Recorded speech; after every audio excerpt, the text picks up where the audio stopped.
Ici, vous avez la tapisserie que Lyonnais a copiée, qui est au musée du Vatican. Donc c'est une copie.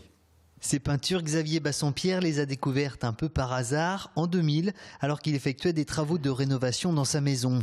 Depuis, avec l'association des Amis de Félix Lyonnais, créée en 2009, il s'applique à mettre en lumière cet artiste vendéen quelque peu tombé dans l'oubli. C'est de pouvoir transmettre au pays, lui, enfant du pays, oublié. Et donc il faut sortir nous avons essayé de chercher à le sortir de l'oubli et à le transmettre dans le patrimoine local. L'ancienne église de la Châtelleraie, qui était l'église du château.